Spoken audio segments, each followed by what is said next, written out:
Ok. Donc je m'appelle Thomas Saquet, vous avez en bas mon email, mon compte Twitter et le compte Twitter de mon entreprise. Et aujourd'hui on va parler méthodologie agile, en particulier XP, Scrum et quelque chose qui s'appelle le TDD.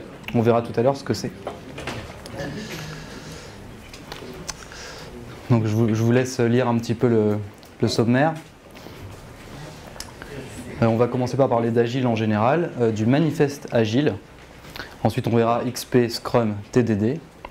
Et puis, on pourra voir si vous avez des questions à la fin.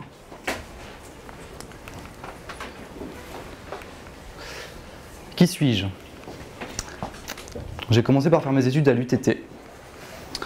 À l'issue de quoi, je suis sorti avec un diplôme de génie logiciel. J'ai bossé dans une filiale de la Société Générale qui s'appelle Lyxor.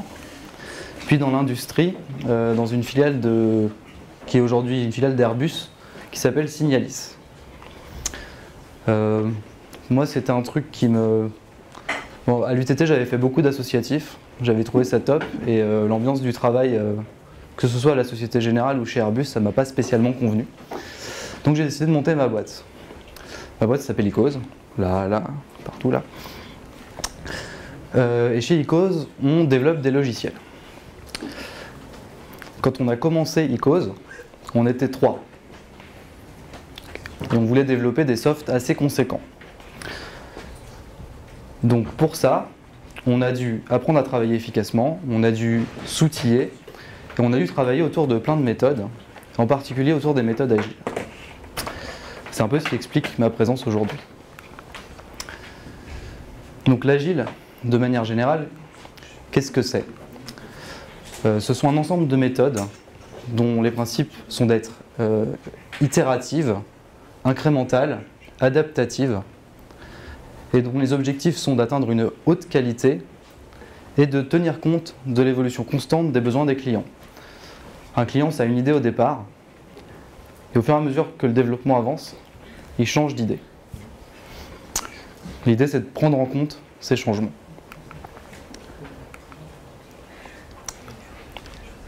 Avant l'agile, et encore dans beaucoup d'entreprises aujourd'hui, on avait des modèles qu'on appelait en cascade ou en V. Donc un modèle en V, ça ressemble à ça. Ça dure sur une très grande période de temps. Ça commence par l'expression des besoins du client, à partir desquels on fait des spécifications.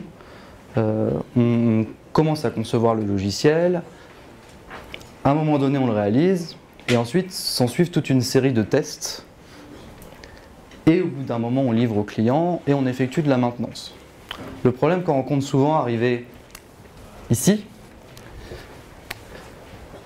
c'est qu'on se rend compte qu'on n'avait pas bien compris ce que le client avait dit au début, après 2 ans de développement.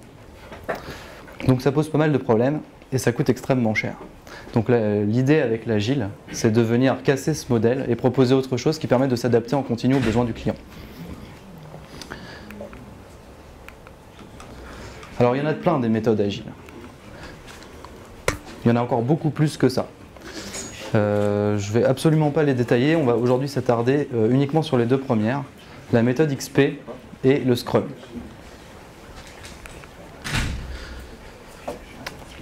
Alors, les méthodes agiles, elles suivent toutes un manifeste qui s'appelle le manifeste agile.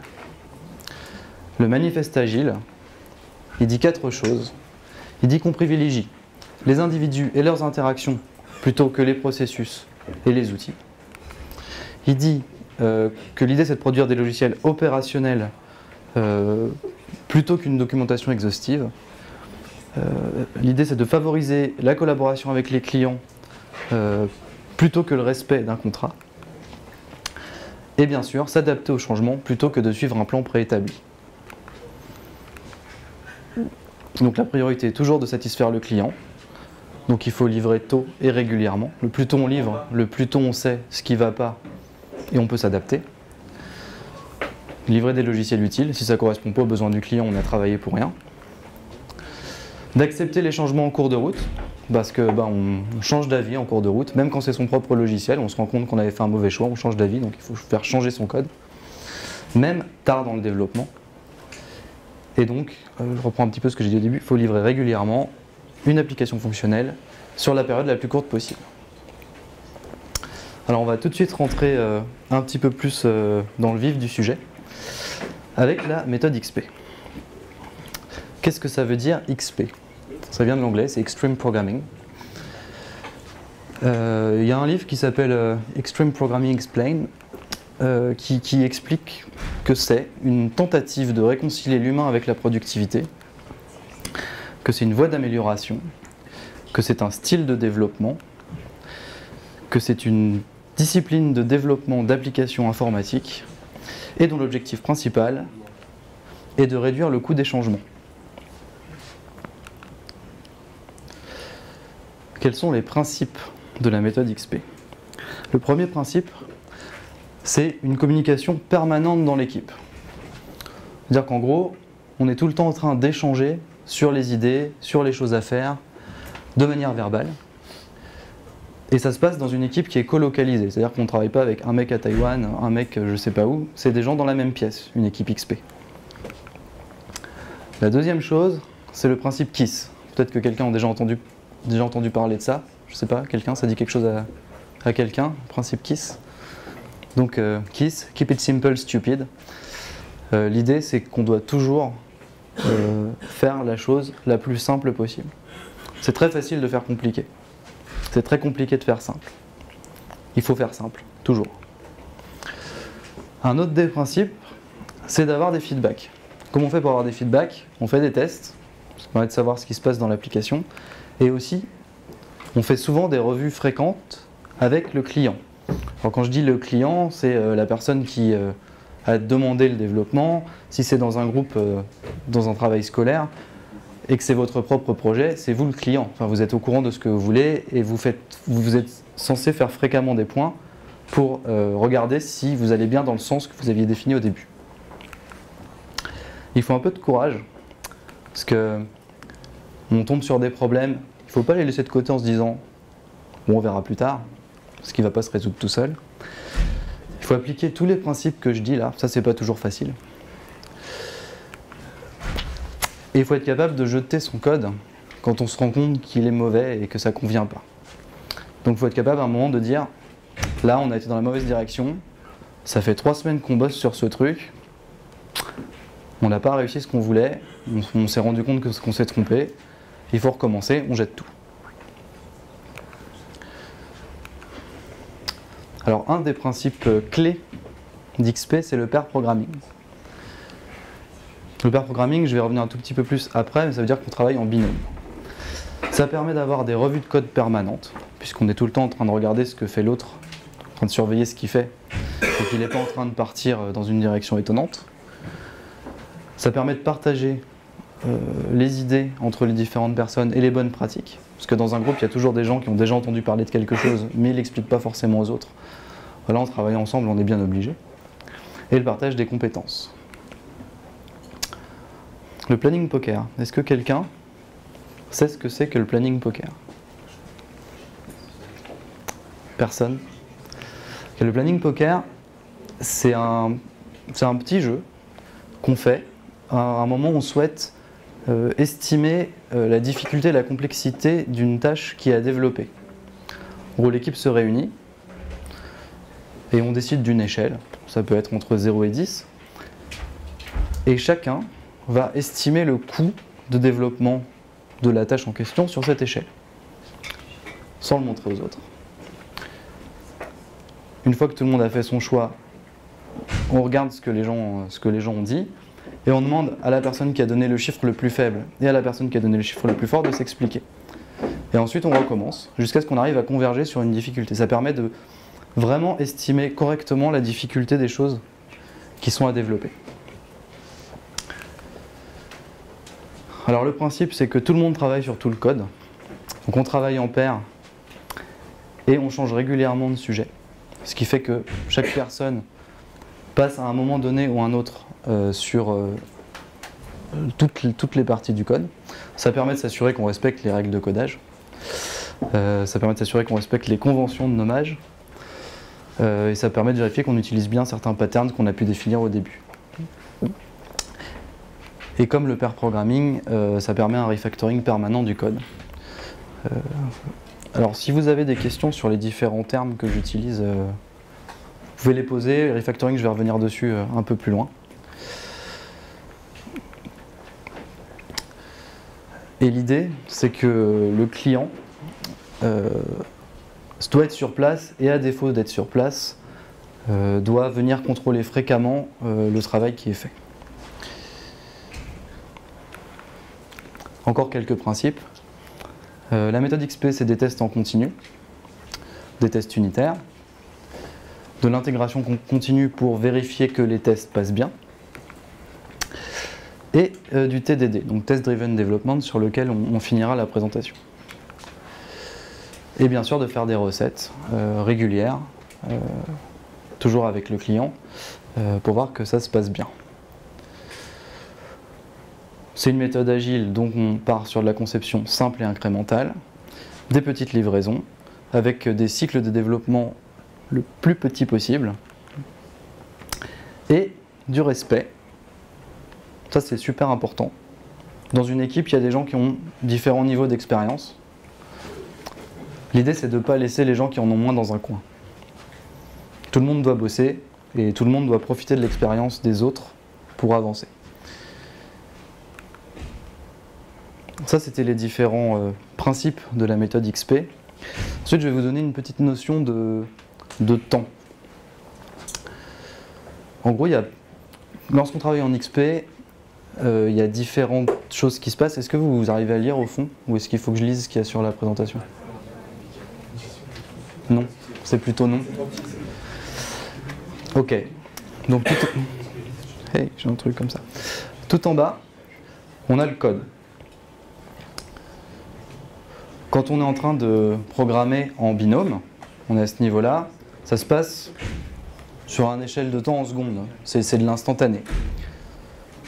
Après, au niveau des tests, les tests unitaires, ça se passe sur un rythme de l'ordre de la minute. Quand on n'est pas d'accord avec son binôme et qu'on discute pour savoir comment ça avance, c'est à peu près toutes les heures. En XP, on fait des meetings quotidiens. Donc c'est ce qui est là. Une fois par jour, l'équipe se réunit. L'idée, c'est quelque chose de très court, hein, mais c'est de savoir un petit peu où tout le monde en est, si les gens rencontrent des difficultés. Ça, c'est une fois par jour. À l'échelle de plusieurs jours, on fait les tests d'acceptance. Donc c'est ce qui va un peu être l'équivalent des recettes régulières avec le client. À l'échelle des semaines, donc une fois par semaine, on décide ce qu'on va faire dans la semaine. Ça permet de voir si on glisse, de réajuster ses prévisions et ce genre de choses. Et à l'échelle des mois, on décide des plans de livraison. On décide que dans 2 mois, il y aura une grosse livraison et que d'ici là, on doit faire tant de fonctionnalités. Voilà en gros les échelles de temps quand on utilise la méthode XP. Alors, je vous parlais des cycles en V tout à l'heure, c'était en années, là on est en mois. Donc en pratique, qu'est-ce que c'est la programmation par paire? Donc une paire, c'est 2 développeurs qui travaillent ensemble et qui échangent leur rôle régulièrement. C'est-à-dire que ce n'est pas un qui est en train de regarder ce qui se passe et l'autre qui travaille. Ou un qui fait rien et un qui travaille. C'est un qui réfléchit et qui surveille ce que le deuxième est en train d'écrire. Et régulièrement ça peut être au bout de 10 minutes s'il y en a un qui bloque, au bout d'1 heure s'il y en a un qui est lancé et qui va bien. Ils échangent de rôle.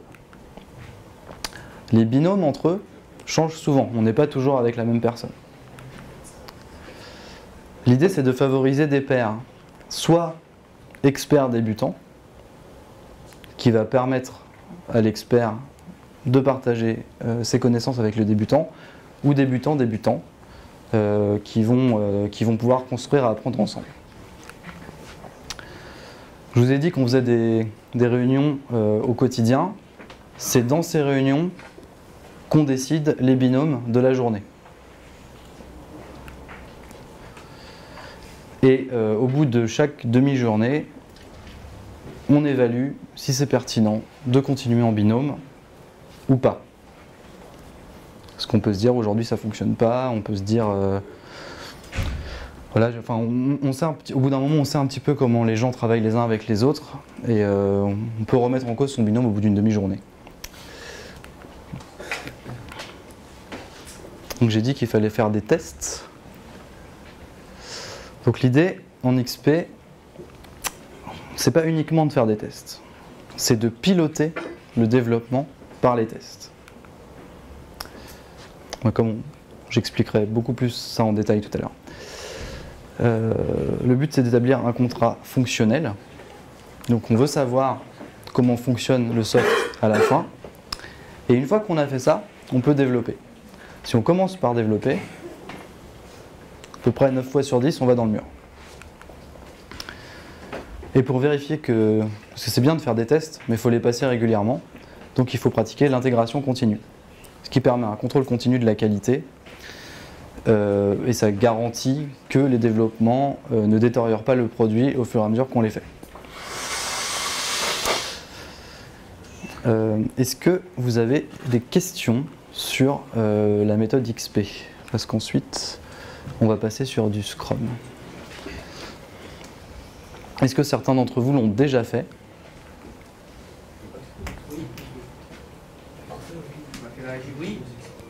Vous l'avez fait en cours? Vous en pensez quoi? Ça s'est passé comment? Très bien et très mal. Les deux. Bah, explique-nous pourquoi très bien et très mal. C'est pas bien d'avoir quelqu'un qui me regarde coder, quoi. Pourquoi? Parce que tu te trompes, c'est fini, ça y est. Ouais. Tu dois jouer à BF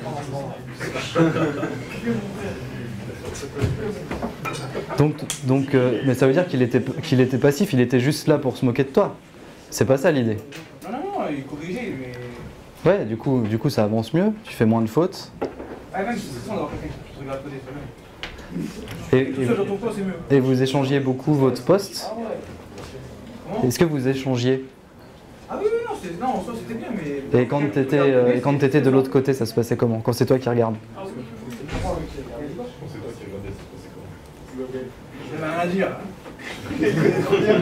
Ah, tu veux pas, c'est lui qui m'a appelé, donc voilà. Donc t'en as quand même bénéficié. D'autres personnes veulent partager leurs expériences sur le... Ce que je veux dire, c'est que la méthode XP, c'est bien, mais le problème, c'est que dans des environnements, elle est difficilement à mettre en place entièrement. Parce que tu peux avoir le pair programming, mais par exemple, si ton binôme doit travailler sur autre chose, sur des projets en même temps, il ne sera pas là pour te corriger. C'est pour ça qu'en fait, tu peux en pratiquer des aspects, mais pas tous à la fois forcément. Oui, tu as raison. Tu as raison. Tous les contextes ne se prêtent pas à l'application de ces méthodes. Mais tu peux en appliquer certains aspects. Il y a beaucoup de monde dans cette salle qui doit en appliquer certains aspects, mais pas les autres parce qu'ils ne peuvent pas apprendre à cause du contrainte. Mais effectivement, là, vous êtes beaucoup revenu sur le pair programming, c'est quand même un des fondements de la méthode. C'est vrai que c'est difficile à mettre en place. C'est vrai qu'avoir quelqu'un qui regarde ce qu'on fait, c'est pas toujours agréable, mais en fait, c'est une habitude à prendre. Et une fois que les binômes se connaissent et qu'on a l'habitude de travailler comme ça se passe beaucoup mieux. Ok, on va passer sur du Scrum. Est-ce que vous avez déjà entendu parler de ça? Quelques oui. Qu'est-ce que c'est? C'est une méthodologie de gestion de projet. C'est un bon complément à la méthode XP qu'on vient de voir. S'il vous plaît, je vous laisse parler un petit peu. C'est pas un motif pour y aller complètement. Donc c'est un bon complément à la méthode XP. Est-ce que vous savez ce que ça veut dire Scrum en anglais? J'ai entendu? Mêlée, exactement, ça veut dire mêlée. Est-ce que vous pouvez me dire ce que c'est le but de la mêlée?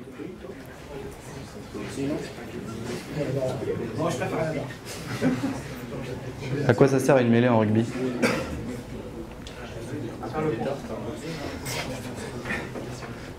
Une réponse sérieuse? La mêlée, c'est un rapport avec le Scrum Meeting, le début de projet, le début de run. Pour l'instant, je demande simplement à quoi sert une mêlée en rugby. Pour moi, ce serait ça, c'est le fait de se réunir en team assez souvent, de toute façon, en général, les méthodologies agiles. Il y a l'enforce. Y aller en force, c'est intéressant. C'est plutôt l'idée que tout un groupe part dans une même direction. Et qu'à la mêlée, c'est ce qui se passe. Ouais, c'est exactement ça. C'est avancer ensemble vers un but commun. Bon, au rugby, le but c'est d'aller franchir les lignes d'essai tout au bout.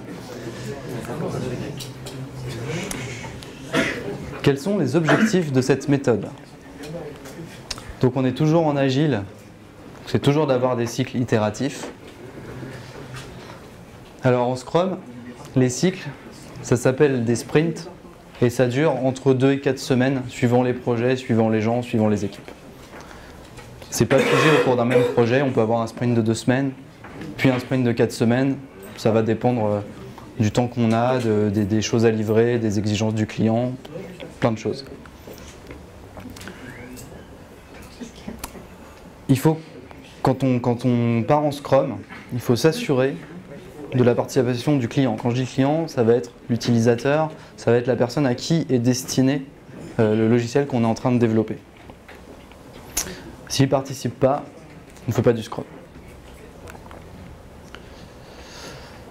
Alors, je vous ai mis quelques mots-clés qui correspondent au Scrum. Le Scrum, c'est une équipe, c'est de la communication, c'est un client, c'est de la simplicité, c'est de l'efficacité, c'est de la qualité, de la flexibilité et c'est du concret. Voilà, faut garder un petit peu ces sujets-là quand on parle de Scrum et d'Agile. Faut jamais s'éloigner de ces principes-là. Alors dans une équipe Scrum, il y a différentes personnes et elles ont des rôles. Quels sont ces rôles? On va commencer avec le Product Owner, qui est la personne qui représente le client. En gros, c'est lui qui a les connaissances métiers et les connaissances du marché auquel s'adresse le logiciel qu'on est en train de développer. Il représente les utilisateurs et il est le lien entre l'équipe de développement et ses clients et ses utilisateurs. Un second rôle important dans la méthode Scrum, c'est le Scrum Master. Le Scrum Master, c'est une personne qui est là pour protéger l'équipe de développement des perturbations extérieures. Il résout les problèmes non techniques. En gros, l'idée, c'est que les développeurs peuvent développer. Ils ne se retrouvent pas à faire d'autres choses en parallèle qui viennent les perturber. L'équipe. C'est une équipe qui s'autogère en Scrum.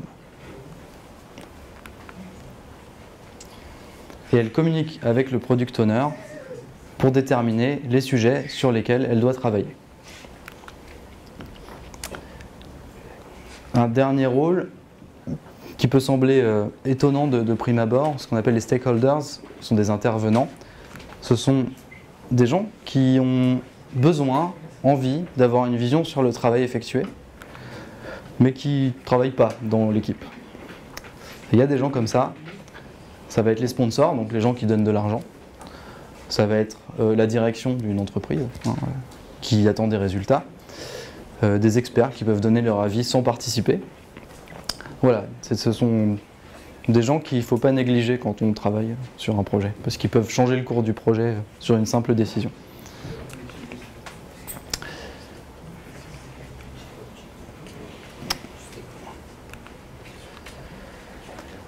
Alors, comment ça se passe concrètement, un projet sur lequel on travaille avec la méthode Scrum?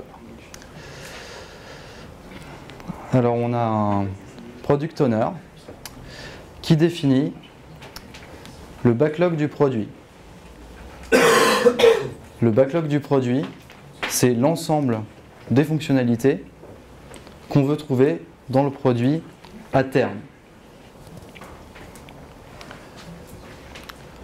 On a l'équipe. L'équipe, en début de chaque sprint, avec le Product Owner, elle planifie le sprint et elle choisit les différentes fonctionnalités parmi celles du backlog qui vont être traitées pendant le sprint. Elle constitue le backlog du sprint. Ensuite, on déroule le sprint pendant, ce que je vous ai dit tout à l'heure, entre 2 et 4 semaines, avec un Scrum Meeting quotidien, en général un stand-up meeting, donc on reste debout pendant 15 minutes le matin pour voir comment ça se passe, qui permet de corriger les différents aléas de développement qu'on peut rencontrer pendant qu'on avance. Et une fois qu'on a fini ce sprint, eh ben, on incrémente notre produit, on fait une revue de sprint et une rétrospective. Le tout sous le contrôle du Scrum Master qui s'assure que tout se passe bien et que tout le monde peut travailler correctement. Alors je vais revenir un petit peu plus en détail sur les différentes étapes.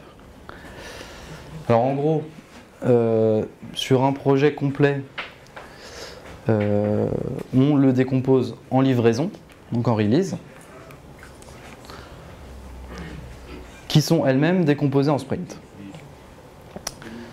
L'objectif à la fin d'une release, c'est d'avoir une version finalisée, qui ne comporte pas toutes les fonctionnalités qu'on avait au départ dans le backlog, mais qui comporte un lot de fonctionnalités bien déterminées et qui permet de considérer qu'on a une version du produit qui est stable et qui peut être utilisée. À la fin d'un sprint, on a une version partielle qui fonctionne, qui est utilisable, mais qui correspond, qui a un périmètre moins grand que celui de la release. Alors, on a vu que dans le backlog produit, il y avait l'ensemble des fonctionnalités qu'on souhaitait voir développées dans un produit. En Scrum, ça s'appelle des user stories. Elles sont courtes, elles sont simples, et c'est quelque chose qui décrit la fonctionnalité qu'on souhaite développer depuis le point de vue de son utilisateur. On peut les écrire sous la forme d'un template qui est en tant que un certain type d'utilisateur, administrateur, utilisateur lambda. Je veux pouvoir m'inscrire sur le site, je veux atteindre un objectif pour pouvoir me connecter pour une bonne raison, pour pouvoir accéder à l'ensemble de mes documents. Donc c'est en tant qu'un certain type d'utilisateur, je veux atteindre un objectif pour telle raison. Et en général, on les écrit sur des cartons et sur des post-it, ça permet de les mettre au milieu d'une table et d'en discuter. Et de dire, et ça, qu'est-ce que vous en pensez, et celle-là, de manière assez conviviale. Ces user stories, elles sont écrites par le product owner avec le client. Elles sont divisées en histoires les plus courtes possibles. L'idée, c'est d'avoir à l'intérieur des tâches les plus petites possibles. Elles peuvent contenir des conditions de satisfaction. On peut dire cette user stories, elle sera bien développée quand on aura obtenu telle condition. Et donc elle se retrouve dans le backlog produit. Donc le backlog produit, c'est la liste des éléments fonctionnels à implémenter. Chaque élément du backlog produit est noté, à la fois par le PO qui lui attribue une valeur client. En gros, c'est l'intérêt que porte le client à cette valeur, c'est l'argent qu'il est prêt à y mettre, est-ce que c'est quelque chose à laquelle il tient vraiment, et une estimation arbitraire par l'équipe, et on va retrouver la notion de poker planning dont je vous ai parlé tout à l'heure.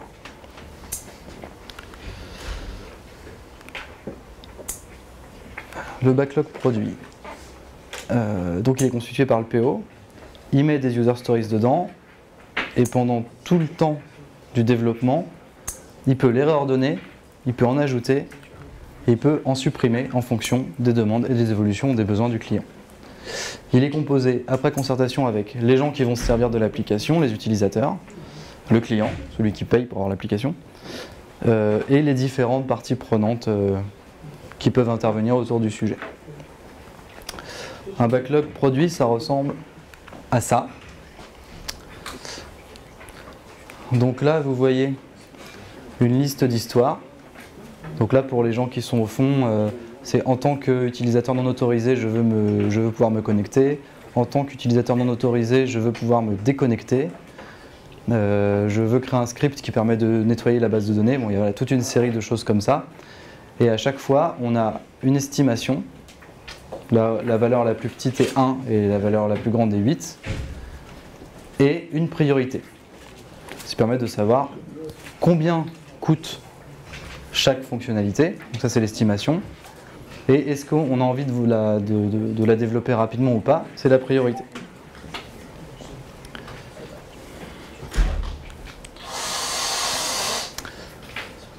Alors, un sprint. On l'a vu tout à l'heure, c'est entre 2 et 4 semaines. Son objectif, c'est de réaliser un certain nombre d'éléments qui sont dans le backlog. Donc un certain nombre de user stories qu'on a vu tout à l'heure. Donc lorsqu'on initialise un sprint, donc là on est le jour 1 du sprint, on est parti pour 2 semaines, on commence par le planifier. En général c'est sur une journée, c'est pour ça que j'ai mis 2 fois 4 heures. On fait ça sur une journée, tout au long du sprint. Donc ce que je vous disais tout à l'heure, Daily Scrum, réunion quotidienne debout de 15 minutes, où on donne l'avancement du sprint. Donner l'avancement du sprint, ça correspond pour chaque membre de l'équipe à répondre à 3 questions qui sont: qu'est-ce que j'ai fait hier, qu'est-ce que je compte faire aujourd'hui, et quels sont les problèmes et les difficultés que j'ai rencontrés jusque-là.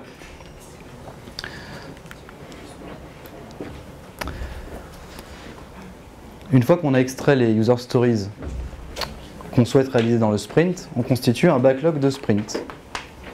Donc on choisit les user stories à prendre en charge dans le sprint. On décompose chaque user story en tâches. Et chaque tâche doit durer au maximum 2 jours. Si une tâche est plus longue que ça, c'est qu'elle est mal découpée. Quand on traite une tâche, on met à jour le backlog pour dire qu'on a avancé et qu'il y a moins de choses à faire avant la fin du sprint. Pour gérer ça au quotidien, on utilise ce qu'on appelle un task board, donc un tableau des tâches. Ça ressemble à ça. Donc vous vous souvenez, je vous ai parlé des post-it et des bouts de carton. On les retrouve dans le task board. Donc tout à gauche, on a l'histoire. Et l'histoire, elle a été décomposée en tâches. Et les tâches, on les retrouve un peu partout à droite. On a les tâches à faire. On a les tâches qui sont en cours de traitement.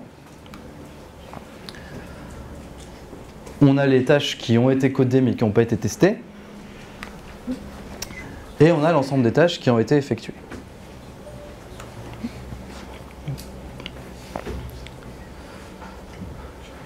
Donc ça c'est une représentation, le nombre de colonnes n'est pas fixé. Il y a des cas où on a besoin d'en mettre plus, il y a des cas où il n'y a pas besoin de vérifier parce que si on applique le test driven development, tout est déjà vérifié. On peut en ajouter si on a besoin d'étapes intermédiaires, si on a besoin qu'une personne extérieure relise, on peut en ajouter aussi. L'idée c'est d'être capable de rendre compte de l'état d'avancement du sprint à tout moment.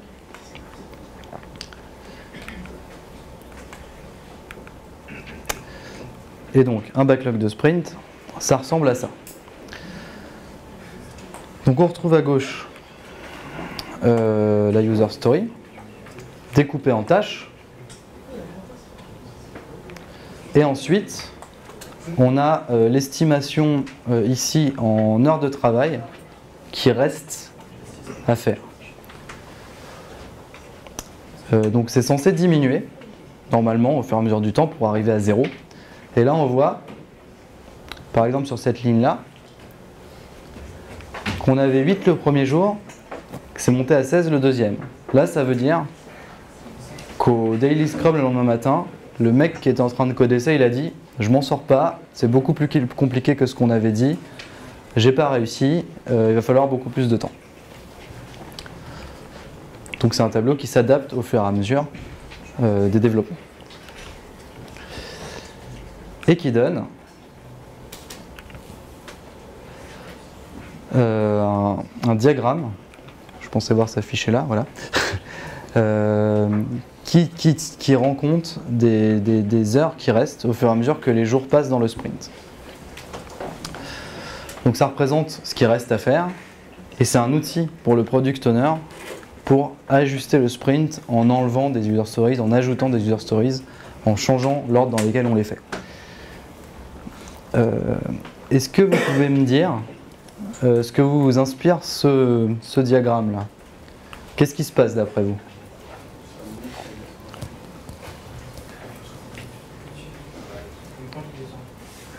C'est plutôt positif. Alors effectivement, à la fin, ils s'en sortent. À la fin, tout se passe bien, ils ont réussi à avoir plus rien à faire alors que le sprint est terminé. Ça a stagné. Effectivement, là on voit que si ça continue sur cette tendance-là, on finit là. Donc en gros, il reste 400 heures de travail sur 800 à la fin du sprint. À votre avis, qu'est-ce qui s'est passé ici, là?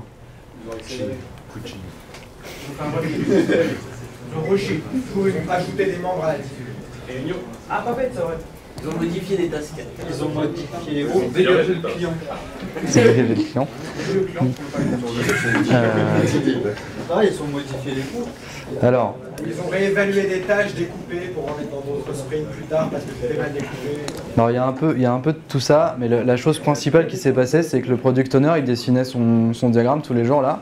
Et là, il a commencé à stresser un peu. Il a dit bon, on verra. Puis là, il a commencé à stresser beaucoup. Il a regardé ses tâches. Il a dit bon, il faut en enlever. On a 200 heures de trop à faire d'ici la fin du sprint. Donc, on va décommissionner, enlever un certain nombre de user stories qui sont des priorités basses. Et on va les enlever du sprint. On les mettra au sprint suivant. Ce qui fait qu'on voit tout de suite qu'on revient dans quelque chose de beaucoup plus acceptable. Et on arrive au 20e jour, on a réussi à terminer le sprint. Donc on s'est adapté à la situation en enlevant des tâches à faire. Ça permet d'avoir au bout de 20 jours quand même livré quelque chose et quand même de montrer quelque chose à son client. Alors que si on n'est pas dans cette méthodologie-là avec quelqu'un qui est en train de suivre ce qui se passe, eh ben on s'acharne, puis on arrive là, on s'en rend pas compte, et puis on livre pas, parce qu'on a la moitié des tâches qu'on avait prévues au départ. Et donc on dit au client ou à la personne qui demandait le logiciel, peut-être la semaine prochaine. Peut-être dans 2 semaines, on verra. Parce que c'est ce que fait le product owner, enfin le Scrum Master qui va voir le product owner en lui disant ouais, pour ce sprint c'était chaud, on va lui passer des trucs la semaine prochaine. Donc, de toute façon, il y a un moment où il faut dire au client. Oui, mais l'objectif, c'est qu'on lui livre quelque chose et qu'il puisse le voir. Il y a peut-être moins de choses dedans, mais il y a quelque chose. Voilà, c'est fonctionnel, exactement. Quand on a fini le sprint, on commence par faire une revue de sprint. Ça dure quelques heures, entre 2 et 4. C'est une réunion qui est destinée à présenter ce qui a été réalisé pendant le sprint. Et c'est une réunion où tout le monde est invité. Les clients, la direction, tout le monde peut venir voir ce qui se passe dans cette réunion. Et c'est pas optionnel. C'est-à-dire que si on ne fait pas ça, on a raté son sprint. Parce que ça veut dire qu'on n'a pas quelque chose de fonctionnel à livrer. Et après ça, on fait une rétrospective de sprint. C'est aussi à la fin du sprint, ça dure également quelques heures. Mais cette fois-ci, c'est une réunion qui est destinée à comprendre ce qui n'a pas marché pendant le sprint. Parce qu'il y a toujours des trucs qui ne fonctionnent pas comme prévu. Et là, c'est juste l'équipe de développement. Et c'est quelque chose qui sert à comprendre ce qui s'est passé, à l'expliquer et à essayer de faire en sorte qu'on ne retombe pas dans les mêmes écueils. Donc à trouver des axes d'amélioration et aussi d'adapter les user stories et le backlog en conséquence. À votre avis, pour que ça se passe bien, un sprint, qu'est-ce qu'il faut ?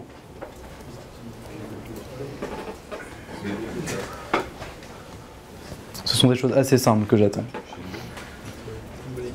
Une bonne communication dans l'équipe. Oui, une bonne communication. Tester son produit. Oui, il faut que le produit soit testé. Respecter les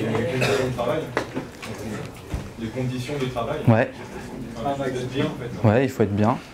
Respecter les délais des sous-tasks. Autant que faire se peut, oui. Un maximum de stories. Bah, le nombre de stories qu'on a défini au départ, ouais, c'est idéal. Mais ça permet pas de maximiser les chances. Ça, c'est si on a bien réussi. Choisir les bonnes user stories, l'ordonnance. Oui, ça c'est le travail du PO, effectivement. En gros, c'est un peu ce que vous avez dit, il faut être dans de bonnes conditions. Il faut être dans une seule pièce. Une Scrum Team idéale, c'est 4 développeurs. Il faut se munir de quelques armes très importantes, des tableaux blancs et des post-it. Avec ça, vous êtes plutôt bien. Et il faut du calme. Ok. Alors là, mettre des Scrum Teams partout, ça risque d'être compliqué. ça risque d'être compliqué. Est-ce que vous avez déjà été confronté à ce genre de méthode jusqu'à aujourd'hui? Est-ce que vous avez déjà essayé de l'appliquer? Est-ce que vous en aviez déjà entendu parler? Est-ce que ce que j'ai raconté est clair? Est-ce que vous avez des questions? Les jours au taf aussi. Même pour moi avant. Oui, Cyprien?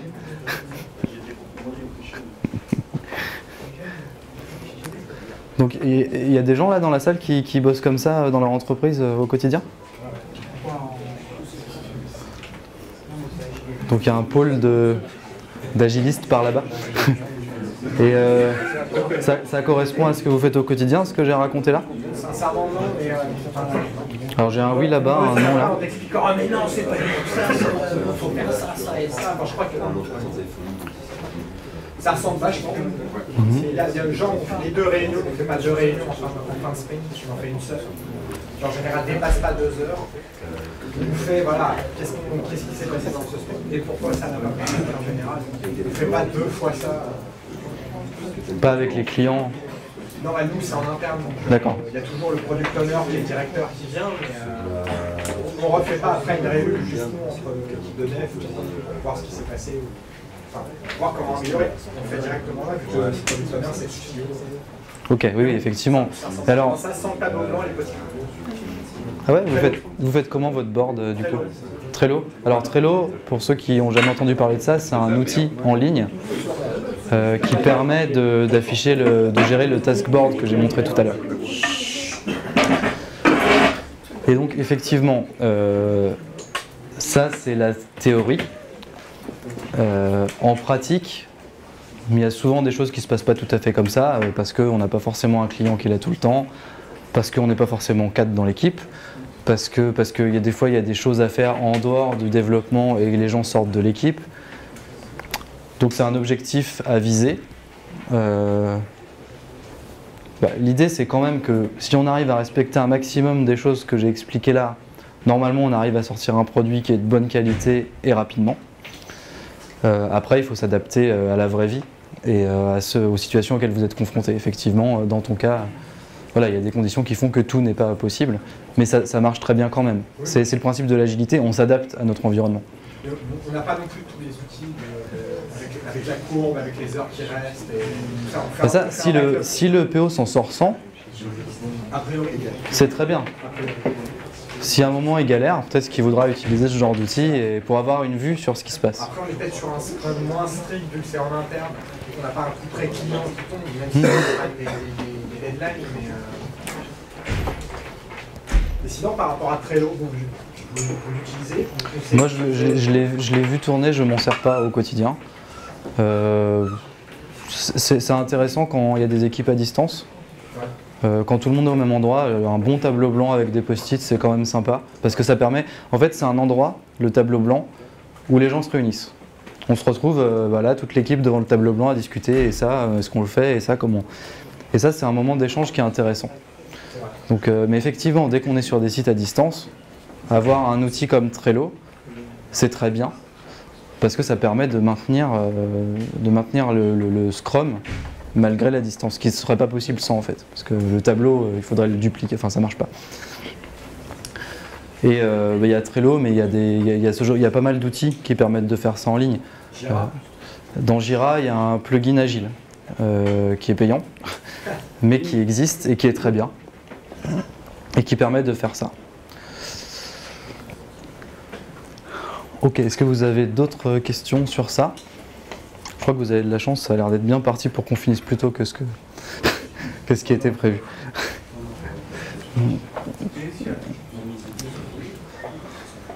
D'autres questions? Pas d'autres questions? Attention, on va passer au test. Vous êtes sûr?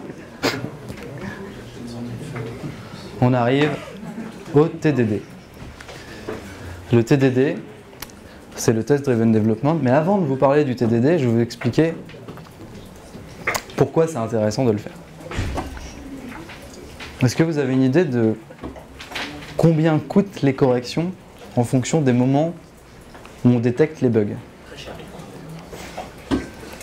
En fait, l'idée c'est que plus on détecte un bug tard, plus ça coûte cher de le corriger. Donc là, je vais vous détailler ça pour ceux qui sont au fond. En gros, la plus grande courbe ici, c'est quand on fait une erreur d'interprétation du besoin client. Si on le découvre au moment où on fait la recette avec lui, ça coûte très très cher. Alors si on le découvre tout de suite, ça coûte pas cher. Et plus on avance dans les différentes choses à faire, donc au niveau des exigences, c'est la même chose. Donc, globalement, plus on découvre les erreurs tard, plus on paye. Donc là, il y a des gens qui se sont dit, bon, l'idée c'est qu'on va découvrir les erreurs ici et puis on n'aura plus de problème. Autant que possible. Donc, l'idée, ça va être d'instaurer une pyramide des tests. La pyramide des tests, idéalement, elle est comme ça.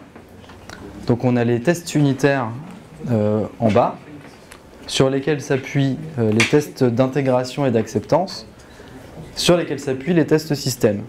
Alors pour info, aujourd'hui dans les entreprises, elle est plutôt dans l'autre sens, la pyramide. C'est toujours les tests unitaires en bas, mais il n'y en a pas beaucoup. Et les autres s'appuient dessus de manière bancale, et ainsi de suite. Donc les tests unitaires sont à la base de tous les tests. Alors ces trois différents types de tests sont complémentaires. Et dans l'idéal, l'investissement le plus grand, c'est au niveau des tests unitaires. Est-ce que vous savez ce que c'est qu'un test unitaire? Est-ce que vous pouvez lever la main les gens qui savent ce que c'est un test unitaire? Ok, donc ça fait quand même pas la majorité. Ou alors il y en a qui lèvent pas la main très haut. Alors les tests unitaires sont des tests qui sont simples, unitaires, qui sont lisibles, qui sont rapides à écrire, qui sont rapides à exécuter, qui sont indépendants les uns des autres, et qu'on peut répéter à l'infini, qu'on peut automatiser. Dans l'idée d'un test unitaire, c'est qu'on va tester un tout petit morceau du programme. On va tester une seule fonction, de cette manière-là, avec un test simple, lisible, rapide à écrire, rapide à exécuter, indépendant des autres, qu'on peut répéter et qu'on peut automatiser. L'idée, c'est de couvrir un maximum du code avec ce genre de tests, et comme on peut les automatiser, on peut tous les passer en même temps, à chaque fois qu'on ajoute une fonctionnalité, toutes les nuits, et ça permet de tout le temps surveiller le niveau de son code. Alors, il ne faut pas forcément mettre partout. Pour les gens qui font du Java, les getters et les setters, pas obligé de les tester. Ils sont structurés toujours de la même façon, avec une phase de préparation, une phase de test et une phase de vérification. En gros, la phase de préparation, c'est là où on dit, on met les entrées du test, toutes les variables qu'on va vouloir tester, il faut dire quel est l'objectif qu'on va vouloir atteindre. Donc c'est dans la phase de préparation qu'on donne les objectifs. Ensuite on fait le test et ensuite on vérifie est-ce que le test a permis d'atteindre les objectifs qu'on s'était fixés au début. Et ils sont outillés, c'est-à-dire que vous avez dans chaque langage des outils qui permettent de faire des tests unitaires. Dans les IDE comme Eclipse, NetBeans, Xcode, enfin ce que vous voulez, vous avez des outils qui permettent de les passer. Ce qui vous permet, quand vous développez, d'avoir un test unitaire à côté, de l'exécuter au fur et à mesure de votre développement. Ce qui vous permet de vérifier que vous travaillez bien. Alors, on va rentrer dans le vif du sujet Test Driven Development. Qu'est-ce que c'est? C'est une méthode de développement incrémental, on est toujours en agile, c'est toujours les mêmes choses qui reviennent. C'est une technique de spécification. Oui, parce qu'en fait, on va écrire des exigences et on va écrire les tests qui vont en face. Ça nous permet de spécifier notre programme. C'est aussi une démarche de qualité, parce que ça veut dire qu'on va être capable à tout moment de dire mon code est testé et mes tests passent à 95%. Ce qui permet de mesurer la qualité du logiciel. C'est une technique de collaboration, en particulier quand on travaille en XP. Parce qu'on peut... un qui rédige les tests, l'autre qui rédige le code et on inverse. Et ça permet de confronter ses idées. Donc c'est une des pratiques du extreme programming. Il faut aussi voir ça comme un jeu. Parce qu'on se lance un petit défi, on va faire le test et puis on va voir s'il va être vert, s'il va être rouge. Ça peut être marrant. C'est aussi un outil pour ne plus avoir peur, parce qu'on contrôle la direction dans laquelle on part en commençant par le test. Et globalement, cette méthode, c'est un ami qui vous veut du bien. Ok, c'est sympa, mais pourquoi? Pourquoi on fait ça? Bah déjà, ça permet de vérifier qu'on a bien compris le besoin fonctionnel. Si on est capable d'expliquer le test qu'on est en train de faire, de dire que le test vérifie bien la fonction qu'on doit développer, c'est qu'on est sûr d'avoir compris la fonction. Et ensuite, si on traduit bien chaque élément des specs en un morceau de test, bah ça permet d'être sûr qu'on répond aux demandes également. Donc ce qu'on a vu au début, ça permet de détecter le plus tôt possible les problèmes dans les specs. Parce qu'au moment où on rédige le test, bah on réfléchit à tiens, il faut tester ce cas-là, il faut tester si le mec il clique là-dessus que c'était pas prévu, il faut tester ça, et on va vite se rendre compte que dans les specs qui nous ont été fournis, il y a des oublis, il y a des approximations, il y a des trucs qui disent le contraire d'autres trucs. Et c'est au moment de rédiger ces tests qu'on va s'en rendre compte. Alors que si on code son machin en partant des specs et puis qu'on le teste à la fin, bon ben on a codé, on teste, on se rend compte que ce qu'on a codé, bah, on a oublié, on a fait des approximations, et il faut recommencer. Puis ça permet d'avoir du code testable, hein, c'est aussi simple que ça. Parce que si on code son test sans réfléchir, si on code son programme sans réfléchir au problème des tests, on peut se retrouver dans des situations où le code qu'on a produit n'est pas testable. Donc là, il y a quelqu'un qui va vous dire derrière, oui, mais j'aimerais bien contrôler la qualité du code, est-ce qu'on peut tout tester? Non. Il y a ce morceau-là, il est trop compliqué, on ne peut pas le tester. Bon, bah, si on a commencé par les tests, on ne tombe jamais dans cet écueil-là. Et ça permet d'avoir une bonne couverture du code par les tests. Ça simplifie aussi vachement la vie du développeur, je trouve. Parce qu'on code la spec et on sait qu'on déborde pas. Effectivement. Une fois qu'on maîtrise bien ce concept, et qu'on a l'habitude de le faire, ça simplifie grandement la vie du développeur. Et aussi, quand vous les écrivez avant, vous êtes sûr de le faire. Parce qu'une fois que vous avez fini votre développement, bon, bah, le développeur standard il se dit j'ai confiance dans mon code, il marche. J'ai pas besoin de tester. Je le ferai plus tard. Vous entendrez peut-être tester c'est douter. Bah, des fois il faut douter un petit peu quand on est développeur. Alors, le Test Driven Development, c'est très simple. C'est un cycle qui passe du rouge au vert, violet, bleu, et qui revient au rouge, et on continue. Donc la petite phrase qui est en anglais ici, elle dit que le code est coupable tant qu'on n'a pas prouvé qu'il était innocent. C'est exactement ça le principe du TDD. On commence par écrire un test, et un seul, et on s'assure qu'il ne passe pas. Le premier test qu'on écrit, il foire, hein, parce qu'on n'a pas écrit le code qui va avec, c'est normal. Ensuite, on écrit le code minimum pour le faire passer. Une fois qu'il passe au vert, on le met au propre, on regarde, on introduit des nouveaux cas de test, peut-être que ça va repasser au rouge, et ainsi de suite.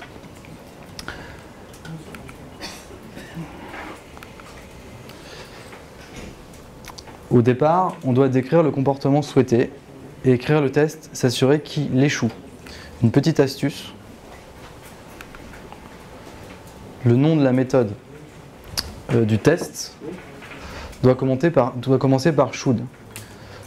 Si vous commencez par should, vous allez vous apercevoir que vous allez toujours réussir à décrire un comportement et pas quelque chose qui n'a pas de sens. Le fait de commencer par should, ça vous assure que votre test il est pertinent. Should n'est pas spécialement un bon mot parce que should c'est il devrait faire ça alors que. Ouais, mais c'est devrait au sens fort, c'est pas le devrait français. C'est le devrait avec une obligation. Donc c'est must. C'est moins fort que must, effectivement. Ok. Mais c'est le terme qui est conseillé. Must, c'est un petit peu strict. Le but d'un test, c'est nazi en fait, ça doit faire ça, etc. Il y a un moment, Bah, si vous voulez mettre must, ça marchera aussi. Il n'y a pas de souci. Il n'y a aucun problème. Donc comment on fait pour qu'il passe au vert? On écrit quelque chose de simple. Et pour ça, on peut tout faire. Pour qu'il passe au vert la première fois, on peut tout faire. On peut écrire du code de débutant, on peut dupliquer un code qui est ailleurs, qui fonctionne. On peut mettre des valeurs magiques. On a besoin que ça renvoie 1, on met 1. Bon, pourquoi pas. On peut écrire du code sale, c'est autorisé à ce moment-là. Et toutes les méthodes qui vous passent par la tête. Arrive la phase, donc on vient d'écrire son code sale, là son test passe. Il va falloir faire un refactoring. Donc le refactoring, ça veut dire, dans ce qu'on vient de faire là, qui était un petit peu moche, on doit supprimer le code à risque et le code dangereux. Et ça, sans ajouter, modifier ou supprimer une fonctionnalité, et en faisant en sorte que le test soit toujours vert, hein, sinon il faut recommencer.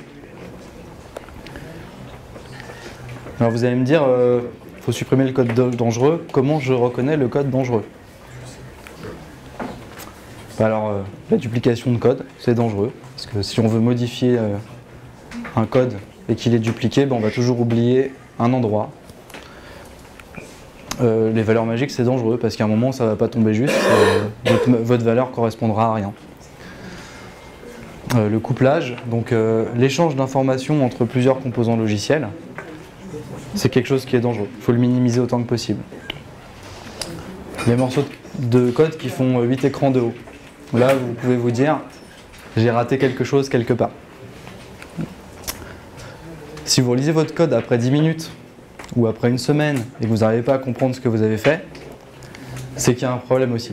Ça, c'est l'ensemble des indices qui doivent vous dire il faut peut-être que je le retravaille ce bout de code. Ça, j'arrive plus à le comprendre, je l'ai fait il y a une semaine, c'est chaud.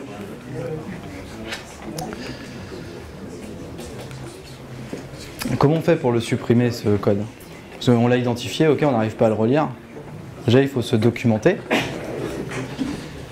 On peut utiliser des design patterns. Est-ce que vous avez déjà entendu parler de design pattern? J'en ai un. Ça a l'air de faire les choses très bien dans cette entreprise. Ah ouais, okay. Sauf qu'on fait passer une façade. J'allais vous demander comment on fait pour convaincre un CTO de faire des tests. Quand il me dit non mais il n'y a pas le temps, il n'y a pas le temps. Il faut discuter avec lui pendant longtemps. Ah, mais, je vais vous donner son mail. Mais ça... Il faut faire du solide. Quelqu'un sait ce que ça veut dire, ça? Il y en a au moins un qui sait. Il n'écoute pas, c'est bien. Oui, toi. Le solide, c'est ça. En fait, c'est 5 principes de programmation objet qui sont Single Responsibility, Open Close, List Scope Substitution, Interface Segregation and Dependency Inversion. Je ne vais pas du tout rentrer là-dedans parce qu'on peut y passer 8 heures et que je vais tous vous perdre. Mais je vous invite quand même à vous renseigner sur Solid parce que ça donne d'excellentes bases pour faire du code orienté objet. Et alors là, j'ai une petite vidéo pour vous. Le problème, c'est qu'elle est absolument floue et que ceux qui sont au fond ne vont pas pouvoir la voir. Est-ce qu'on peut essayer au moins de faire en sorte qu'elle soit nette pour ceux qui sont devant?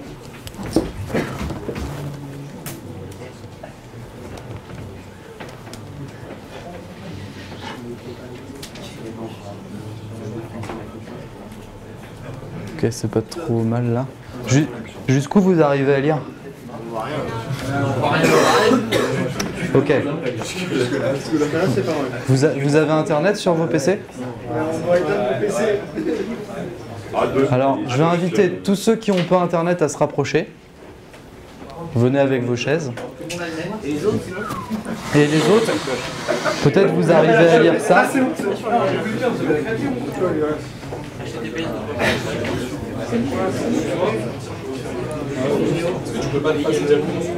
Ben, je vais la passer, mais derrière.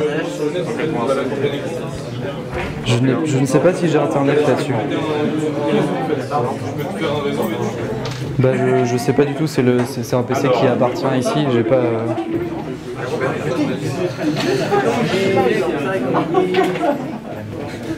Ça commence par un dev qui va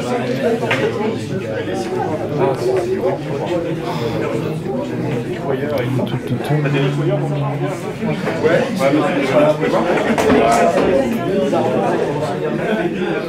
Ah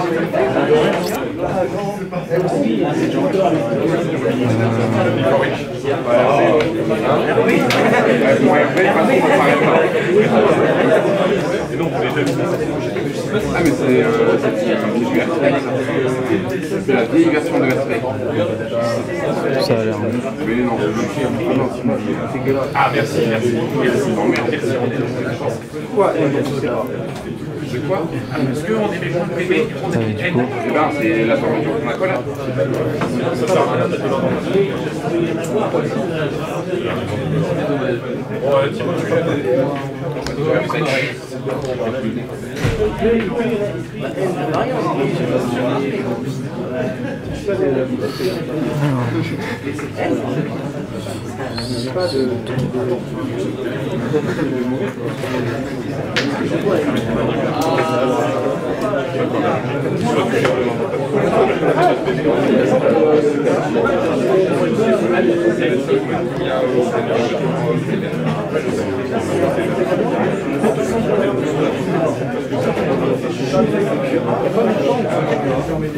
Ok.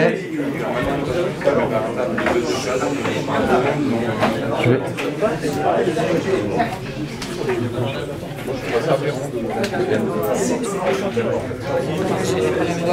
Moi j'arrive encore à lire ici, mais je sais pas si... Vraiment, c'est rapprocher les écrans. Ouais. Vous voyez pas du tout ici. On a vu sur l'écran. Bon, je vais vous raconter ce qui se passe.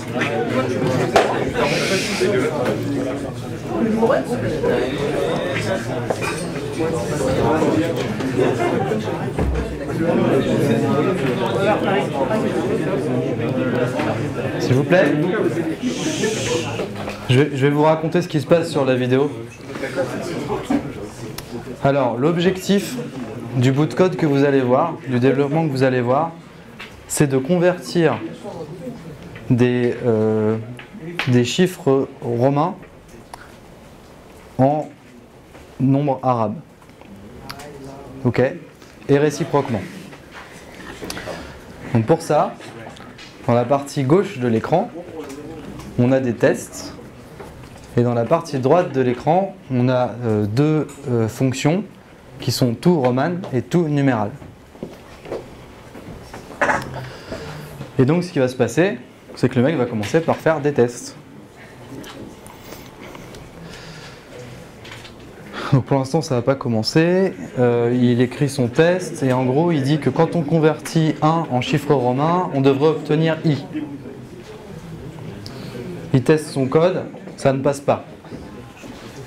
On est en rouge ici, ça ne passe pas. Alors qu'est-ce qu'il fait? Il renvoie I dans sa fonctionnalité, ça passe, c'est pas mal. Là on a réussi, donc il va mettre une exigence de plus. Quand on met 5, ça doit faire V. Ça marche pas. Donc il ajoute une condition dans son code, un joli if égale 5, on renvoie V. Sinon on renvoie I. Le code passe de nouveau. Donc il va continuer à... Alors là il fait un petit peu de refactoring déjà. Il commence... il met un nouveau if pour quand c'est 1.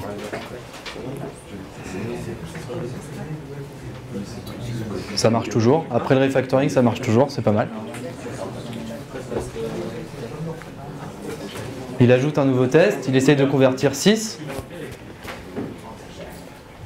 Et bizarrement, ça ne fonctionne pas. Donc il teste un truc dans son code, il bidouille, il va retester là. Ça marche pas, il s'est trompé, il a raté.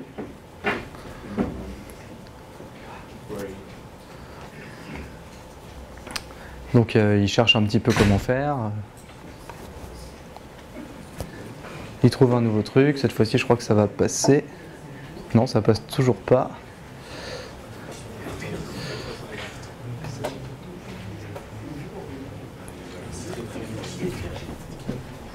Donc voilà, cette fois-ci, il a réussi.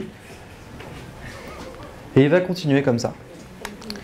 Il va continuer à mettre un petit peu tous les cas de test. On lui a dit les chiffres romains, dedans il y a I, il y a V, il y a X, il y a M, il y a C. Et l'objectif, c'est que quand on tape 6, ça fasse VI. Quand on tape 9, ça fasse IX. Et ainsi de suite.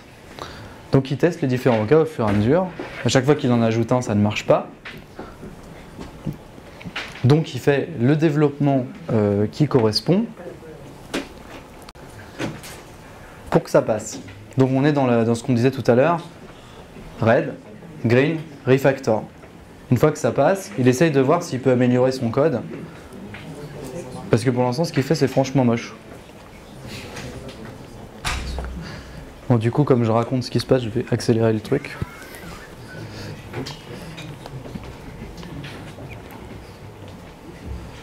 Donc voilà, il arrive à un moment donné du code où il se dit bon bah ça marche, mais là si je continue comme ça, je vais avoir une liste de if monstrueuse. Et puis ça sera jamais générique comme truc. Donc il commence à introduire l'idée du dictionnaire. Donc il commence à mettre un dictionnaire avec à chaque fois l'équivalent de la lettre en chiffres romains dans nos chiffres à nous. Donc il commence à utiliser ça, ça permet d'éviter de dupliquer du code. Il a pu remplacer un paquet de trucs qu'il avait écrit en dessous. Il parcourt son dictionnaire en entier à chaque fois, donc là on économise encore du code.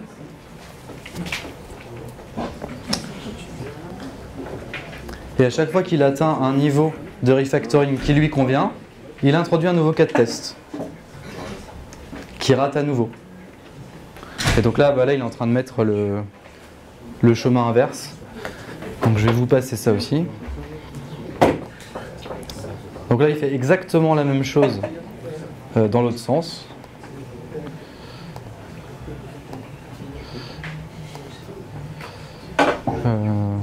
Donc il a introduit des algos de tri.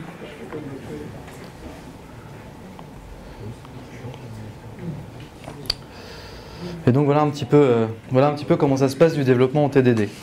Est-ce que vous avez compris ce que vous venez de voir? Est-ce que vous avez des questions par rapport à ça?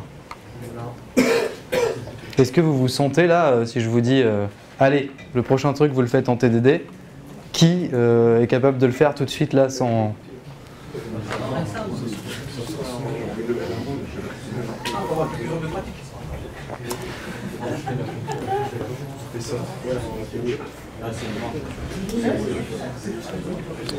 Bah oui, je suis plus dans ma présentation.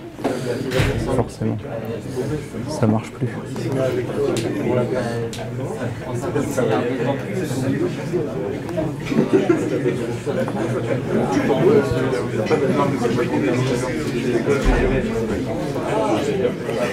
Ok, donc comme je vous ai raconté en même temps, j'ai pas besoin de vous lire ça. Alors comment on fait pour savoir qu'un test qu'on a écrit à l'avance, a priori il est plutôt bon? Alors déjà, combien il y a d'exemples prévus dans vos tests, à votre avis? Une infinité. J'aime bien cette réponse, mais c'est pas facile à mettre en œuvre. Pour chaque action. Plusieurs. Encore. Et encore en plus si on peut. Est-ce que vos tests sont bien une documentation du code? Ça veut dire que si vous filez votre test à quelqu'un qui ne connaît pas votre code, est-ce qu'il est capable d'expliquer ce que votre code est censé faire? Il lit votre test, ah oui d'accord, j'ai compris, c'était censé devenir bleu quand je clique là. Il faut qu'il puisse comprendre ça quand il lit vos tests. De manière générale, il faut que vous puissiez répondre à toutes les questions qui vont arriver par oui. J'ai écrit plusieurs tests. Si je le montre à quelqu'un d'autre, est-ce qu'il comprend l'intention du test? Est-ce que chaque nouveau test commence par ne pas passer? Est-ce que chaque test a une seule intention? Alors ça c'est super important. C'est un test, ça teste une seule chose. Si vous commencez à avoir des noms de tests où il y a un end à l'intérieur, c'est qu'il y a un problème, vous le coupez en deux. Est-ce que chaque test a un nom qui illustre l'intention du test? Donc là, on voit l'astuce du should, du must, peu importe. Et est-ce que, en lisant mes tests, je me rends bien compte que j'ai fait un développement incrémental? C'est-à-dire que, est-ce que mes premiers cas sont simples? Les premiers tests que j'ai écrits étaient simples. est-ce que plus le temps passe, on peut voir dans l'historique des commits, plus les cas ont été complexes. Donc, si on commence tout de suite par les trucs ultra compliqués, ça marche pas bien non plus. Donc si vous êtes capable de répondre oui à toutes ces questions, a priori, vos tests ont pris un chemin qui est plutôt correct. On va arriver tranquillement à la conclusion. Vous avez gagné vachement de temps.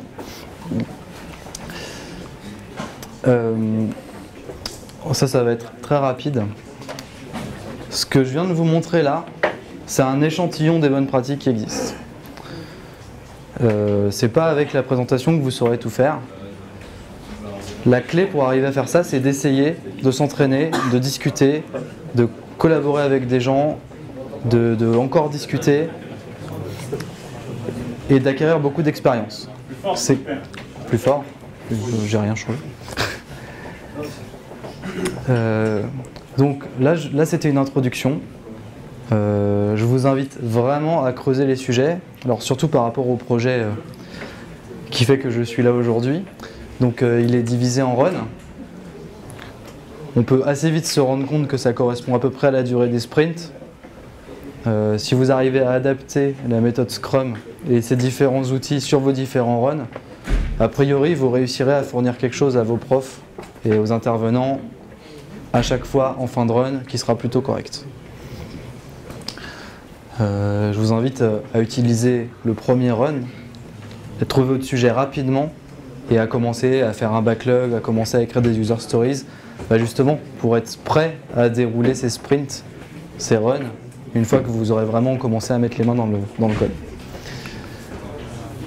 Alors c'est ce qu'on a un peu dit tout à l'heure, c'est tout un tas de bonnes pratiques,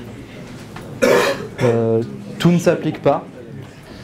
Il y a certains contextes qui font, là je sais pas, je crois que vous serez 5 par équipe, donc c'est pas mal, ça peut donner le rôle d'une personne au Scrum Master et ou Product Owner et les autres qui sont développeurs. Vous avez le droit de tourner pour tester les différents rôles. Il y a d'autres contextes, par exemple peut-être que dans le temps imparti vous n'aurez pas le temps de vous mettre en binôme. Peut-être que vous aurez le temps. Enfin, tout n'est pas appliqué, mais l'idée c'est de piocher dans tout ce que j'ai dit. S'il vous plaît, c'est bientôt terminé.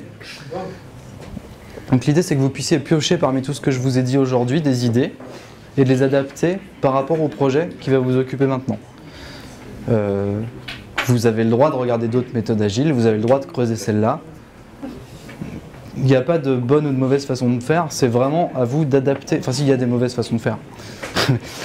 C'est vraiment à vous d'adapter tout ce que je vous ai dit à votre projet et parmi vos projets, peut-être qu'il y en a qui seront plus avec du code, plus avec de l'électronique, plus... C'est pareil, il faut s'adapter à ces contraintes-là. Et aujourd'hui, globalement, les méthodes agiles, c'est le début d'un phénomène. Les gens veulent toujours que le code arrive plus vite. Donc il y a tout un tas de frameworks, il y a tout un tas de process qui sortent pour automatiser les développements. Et vous pouvez déjà vous pencher sur ces questions-là parce que ça va arriver bientôt. Donc l'idée, ça va être capable de... Oui. Vous parlez d'automatisation des développements, on parle de générer du code par des machines. Ouais. C'est quelque chose de fonctionnel. Ça commence. Ça commence. Dans 5 ans, paf.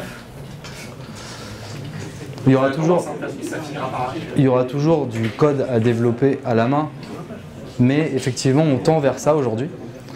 Et ça s'accélère, vraiment.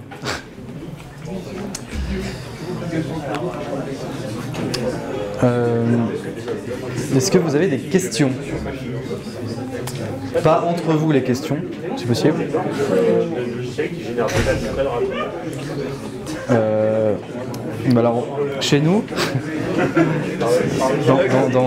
dans ma boîte, on a fait le premier soft qu'on a fait, le soft pour lequel on a créé la boîte, c'était en 2012. C'est une solution d'alerte. C'est une solution d'alerte. L'objectif, c'est de prendre des données très techniques dans les systèmes d'information et de les transformer en langage métier pour prévenir les personnes concernées. Par exemple, on part d'un disque dur qui a craché et on va expliquer au commercial que son logiciel, son ERP ne fonctionne pas. Et lui, il ne veut pas savoir que le disque dur a craché, il veut savoir que son logiciel ne fonctionne pas. Donc on a fait ce soft. Et on n'était pas nombreux à développer sur ce truc-là au début. Donc on a essayé de standardiser un maximum les morceaux du code. Et aujourd'hui, on arrive, alors on n'a pas encore fait le générateur, mais on arrive à un code qui est quasiment 100% standard. Et la prochaine étape, c'est de pouvoir le générer automatiquement. Et notre idée, c'est de l'appliquer à d'autres produits. Alors que aujourd'hui, notre interface graphique, on peut avoir quelque chose qui est à partir d'un fichier à plat, qui donne une certaine description d'objets. On va pouvoir générer la base de données, générer l'API et générer l'interface graphique qui va par-dessus. Après, il y a toujours du code métier, celui-là, on ne le générera pas. Voilà, mais c'est ça le truc. Là, on est dans un CMS intelligent. Ouais, mais ça fait... C'est pas l'IA j'ai besoin d'une appli de gestion de... Alors, ça, il y a des labos qui bossent sur ces choses-là, mais je n'ai pas d'informations pertinentes à vous donner sur ces sujets-là. Est-ce que ça répond un peu à ta question? D'autres questions?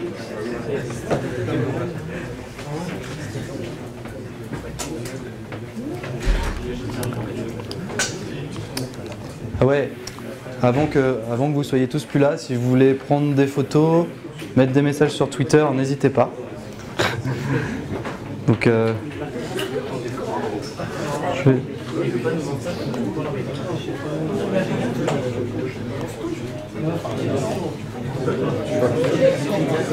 Voilà, et à mentionner dans vos tweets, hein, surtout. Je vous invite à le faire. Merci beaucoup.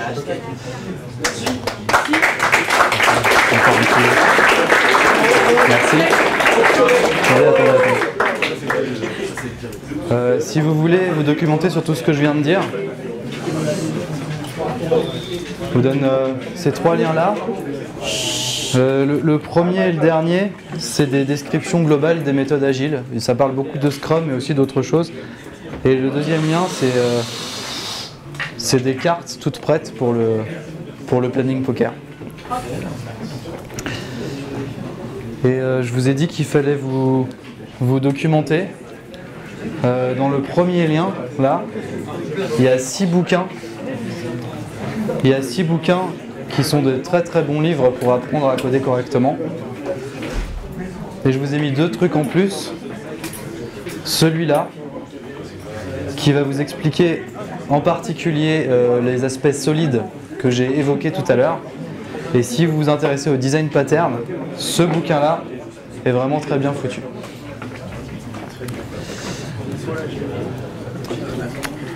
Voilà, donc si vous avez des questions, si vous voulez qu'on discute après, je suis là pendant encore un petit moment. Donc n'hésitez pas. Merci de votre attention et puis bonne chance pour vos projets.